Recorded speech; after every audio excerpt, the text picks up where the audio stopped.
আসসালামু আলাইকুম এভরিওয়ান, আশা করি সবাই ভালো আছেন। আল্লাহর রহমতে আমিও ভালো আছি। আজকে আমি আপনাদের সাথে শেয়ার করব দারুণ একটি রেসিপি। এই যে দেখতে পাচ্ছেন, এখানে আমি কচুর মুখি কেটে ভালো করে পরিষ্কার করে সিদ্ধ করতে দিয়েছি। এই যে কিছুক্ষণ পর ফুটে উঠেছে। দেখুন, আমি এখানে বেশি সিদ্ধ করব না, অল্প জাস্ট ভাপ দিয়ে ওই পিছলা পানিটা ফেলে দিব, যাতে এই বর্ষাকালের কচুতে গলা না ধরে। সেই জন্য আমি একটু ভাপ দিয়ে নিলাম। ভাপ দিয়ে নিলে কিন্তু গলায় ধরে না, আর রান্না করতেও দেখবেন সুন্দর আলুর মতো একদম নরম হয়ে যায়। তাই অল্প একটু সিদ্ধ করে নিতে হবে, বেশি করা যাবে না। আমি জাস্ট এই যে ভাপ দিয়ে তুলে নিচ্ছি। এবার তোলা শেষ। এবার আমি একটা প্যান চুলায় দিয়ে এই যে দিয়ে দিলাম তেল। এইখানে আমি সানফ্লাওয়ার তেল দিয়েছি, আপনারা চাইলে সরিষার তেল বা সয়াবিন তেল দিতে পারেন। দিয়ে দিলাম এবার পেঁয়াজ কুচি। আমি এটাকে এখন একটু ব্রাউন কালার করে ভেজে নিচ্ছি।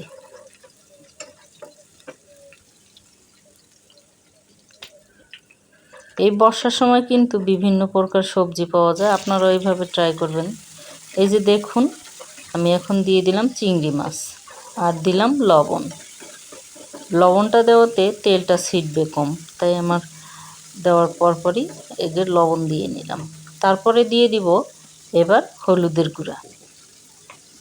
হলুদ আর লবণ দিলে কিন্তু তেল ছিটা বন্ধ হয়ে যায়। তারপরে দিয়ে দিলাম মরিচের গুঁড়া।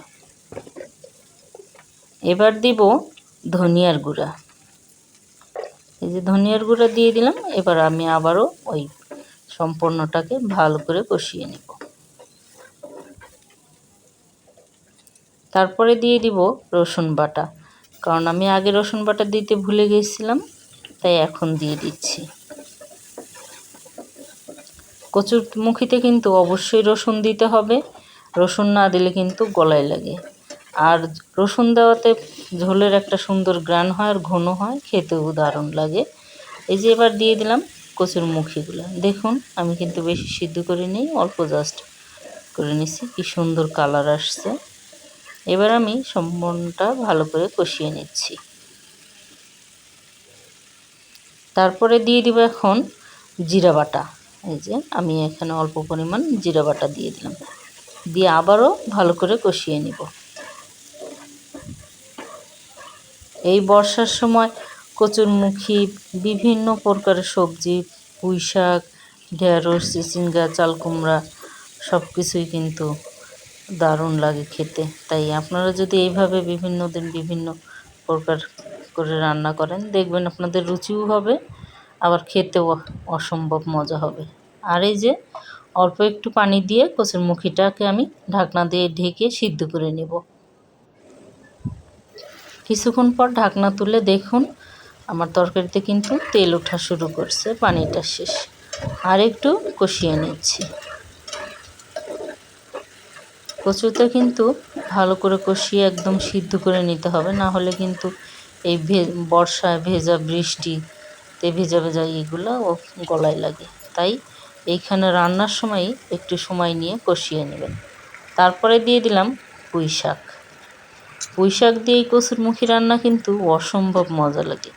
এটি আমি শিখেছি দক্ষিণাঞ্চলের লোকের কাছে, কারণ আমি, আমার হাজব্যান্ড ডিফেন্সে জব করে, সেই সুবাদে আমার 5 বছর যশোর অঞ্চলে থাকা হয়েছে। সেইখান থেকে আমি এই রান্নাটা শিখেছিলাম। খেতে অসম্ভব মজা। যারা এখনও খান নাই তারা কিন্তু অবশ্যই ট্রাই করবেন, দেখবেন অসাধারণ খেতে।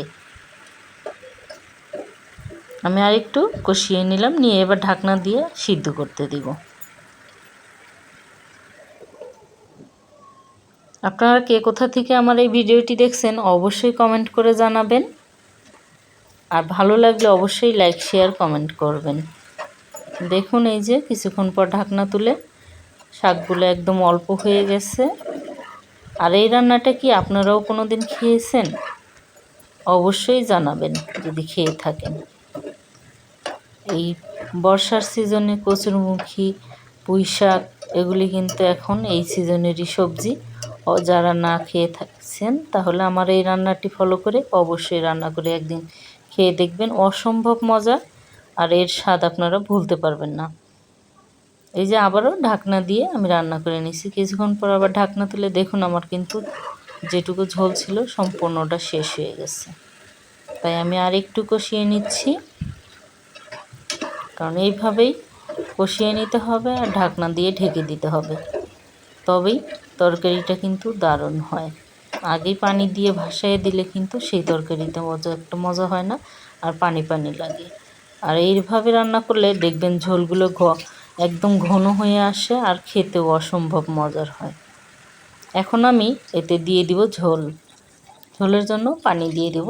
আমি এইখানে বেশি ঝোল রাখবো না, তাই একটু অল্প পরিমাণে পানি দিয়ে দেব, যে জাস্ট সিদ্ধ হয়ে যাবে আর ঘন হয়ে আসবে, তখনই আমি কিন্তু এটা নামিয়ে ফেলবো। এই যে ঢাকনা দিয়ে আমি আর একটু রান্না করে নিচ্ছি।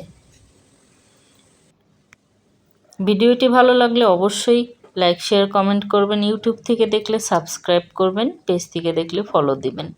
আমার পেজের ওয়াচ নাও বাটনে গিয়ে সরাসরি ইউটিউবে ভিডিও দেখতে পারবেন। এই যে দেখুন ঝোল কিন্তু কমে আসছে,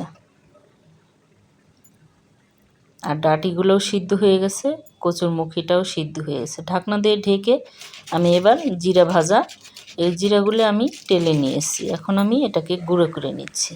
এই যে কিছুক্ষণ পর আবার ঢাকনা তুলে দেখুন ঝোল কিন্তু শেষের দিকে।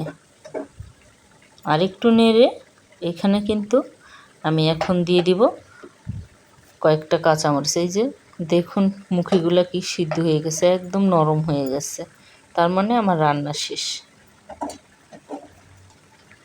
এই যে আমি কয়েকটা কাঁচামরিচ দিয়ে দিচ্ছি। কাঁচামরিচগুলার আমি একটু করে মুখ কেটে নিয়েছি। শেষের দিকে দেওয়াতে সিদ্ধ কম হবে আর ঝালও কম লাগবে, আর বিচিগুলো সারা তরকারিতে ছড়াবে না। এটি কিন্তু খুব সুন্দর লাগে খাইতে। আর যাদের ঝালের সমস্যা তারা মরিচগুলো তুলে ফেলে দিয়ে খেতে পারে, আর যদি কেউ ঝাল খেতে ইচ্ছা করে তাহলে এই মরিচটা কামড় দিয়ে খেতেও ভালো লাগে। এই যে এবার আমি সেই ভাজা জিরার গুঁড়োগুলো দিয়ে দিচ্ছি উপরে। দেখুন কি সুন্দর কালার হয়েছে তরকারিতে, আর সুন্দর একটা স্যান্ড বের হয়েছে।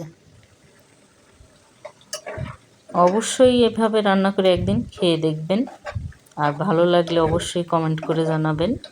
আর কোন অঞ্চলের রান্না কে কে খেয়েছেন আর কে খান নাই অবশ্যই জানাবেন। কিন্তু দেখুন আমার রান্না শেষ, সুন্দর একদম ঘন হয়ে আসছে কিন্তু।